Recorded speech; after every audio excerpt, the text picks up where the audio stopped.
সবাইকে স্বাগত জানাচ্ছি আমাদের আজকের ক্লাসে। আমরা আজকে শিখব বাস্তব সংখ্যা।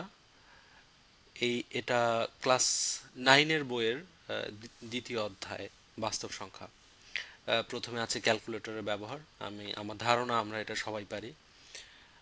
পরে পরে আছে বিভিন্ন রকমের সংখ্যা বা নাম্বার সিস্টেম। আমরা প্রথমেই শিখব স্বাভাবিক সংখ্যা কি।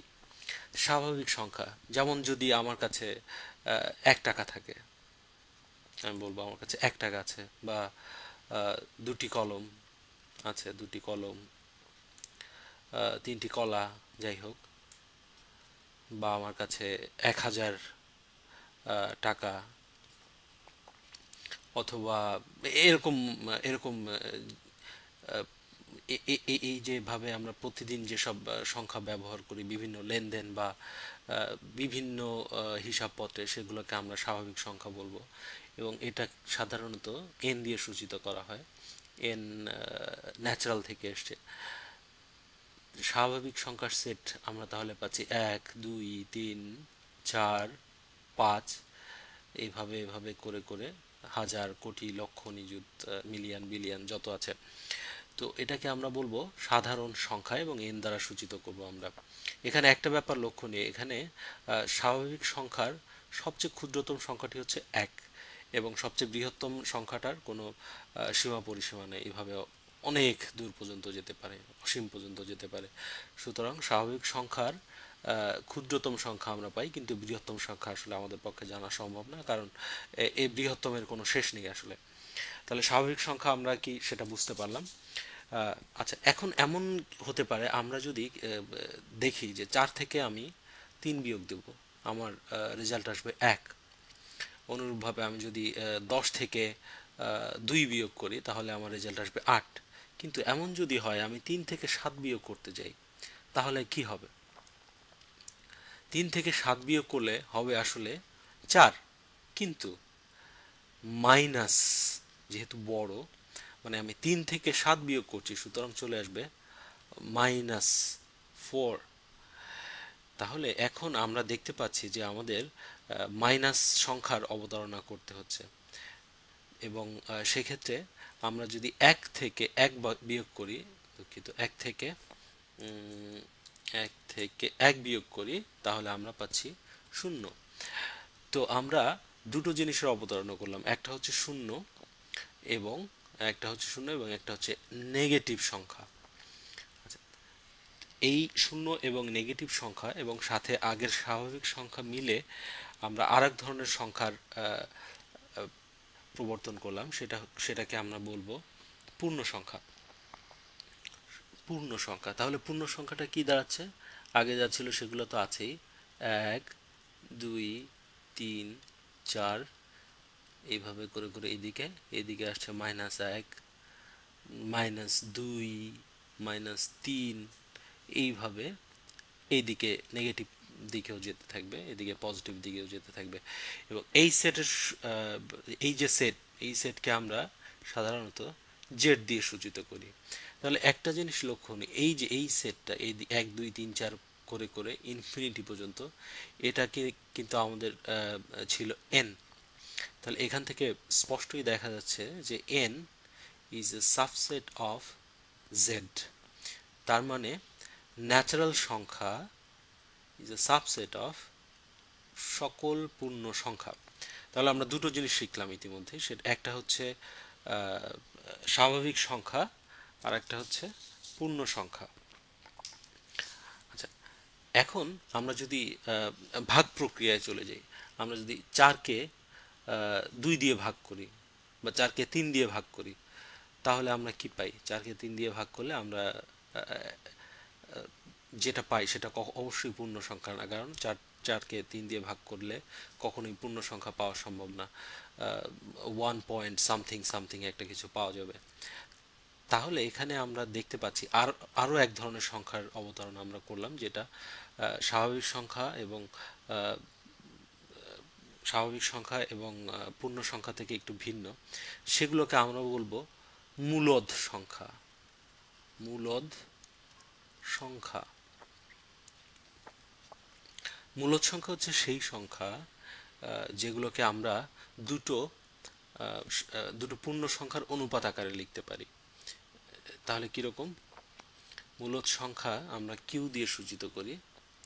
Q q set of p by q. আচ্ছা, পি বাই কিউ, ভয় পাওয়ার কিছু নেই। পি বাই কিউ, পি এবং কিউ বিলংস টু জেড। তার মানে পি এবং কিউ দুটো স্বাভাবিক সংখ্যা, এবং এবং q is not equals to zero.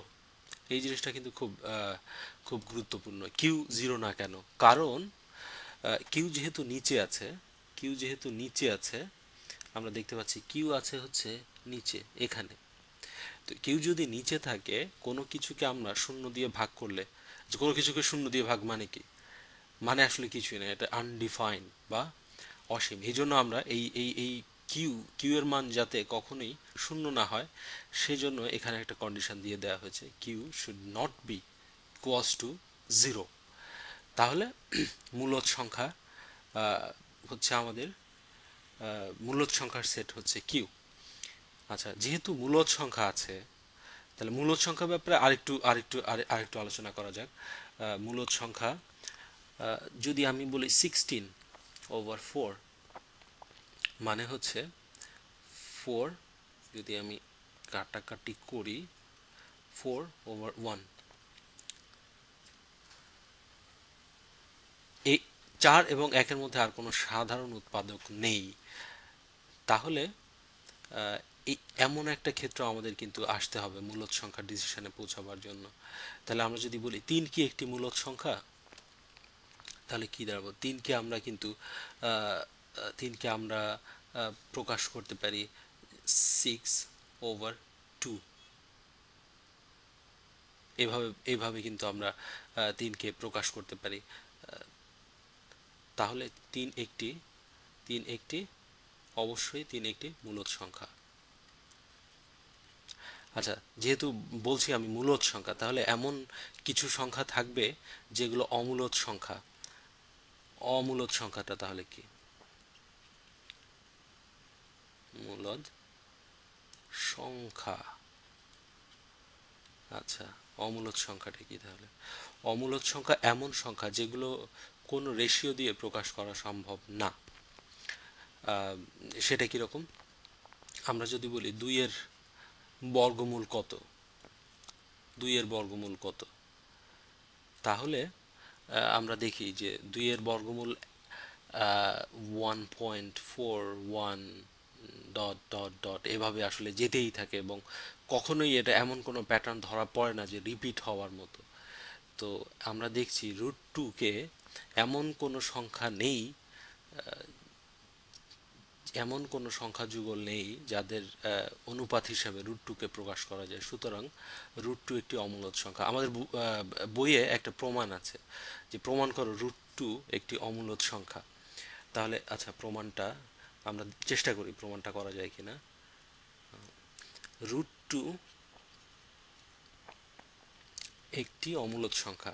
আচ্ছা, ধরে নিই আমরা √2 একটি মূলদ সংখ্যা, তাহলে √2-কে পি বাই কিউ টাইপের একটা অনুপাত হিসাবে প্রকাশ করা যাবে, তাই তো? এটাই তো মূলদ সংখ্যার সংখ্যা, যে মূলদ সংখ্যাকে কোনো দুটি নির্দিষ্ট পূর্ণ সংখ্যার অনুপাত হিসাবে প্রকাশ করা যাবে, এবং খুব গুরুত্বপূর্ণ, যে দুটো পূর্ণ সংখ্যার কোনো সাধারণ উৎপাদক নেই। কোনো সাধারণ উৎপাদক নেই, খুবই গুরুত্বপূর্ণ, কোনো সাধারণ উৎপাদক থাকতে পারবে না, কোনো সাধারণ উৎপাদক নেই। আচ্ছা, এমন ধরে নিলাম। আচ্ছা, এবার দেখি, প্রমাণ করার চেষ্টা করি আমরা আসলে কি দাঁড়ায় ব্যাপারটা। কোনো সাধারণ উৎপাদক নেই। আচ্ছা, আমরা উভয় পক্ষকে বর্গ করি, তাহলে এখানে পাবো 2 equals to p square by q square, তাই না? আচ্ছা, আমি উভয় পক্ষকে যদি কিউ দিয়ে গুণ করি, এটাকেও কিউ দিয়ে গুণ করলাম, এ পাশেও কিউ দিয়ে গুণ করলাম, তাহলে থাকলো 2q equals to p over q, p square. আচ্ছা, এখান থেকে আমরা কি দেখি? যদি আমরা খুব ভালো করে খেয়াল করি, এখানে কিউ যেহেতু একটি পূর্ণ সংখ্যা ছিল, তার মানে টু কিউ অবশ্যই একটি পূর্ণ সংখ্যা হবে। টু কিউ অবশ্যই একটা পূর্ণ সংখ্যা হবে, যেহেতু কিউ পূর্ণ সংখ্যা ছিল, কারণ পূর্ণ সংখ্যাকে 2 দিয়ে গুণ করলে অবশ্যই সেটা পূর্ণ সংখ্যা হবে। তাহলে এই পাশে আমরা যেটা পাচ্ছি পূর্ণ সংখ্যা। আচ্ছা, এই পাশটা যদি খেয়াল করি, এই পাশে পি এবং কিউ এর মাঝখানে কোনো সাধারণ উৎপাদক নেই। আচ্ছা, তার মানে যদি এমন হয় একটা সংখ্যা 7 এবং 2, অবশ্যই সাধারণ কোনো উৎপাদক নেই। যদি 7 এবং 2 এর মধ্যে কোনো সাধারণ উৎপাদক না থাকে, তাহলে অবশ্যই 7 গুণ 7 বা 7 স্কোয়ার এবং 2 মানে 49/2, এর মধ্যেও কোনো সাধারণ উৎপাদক থাকবে না।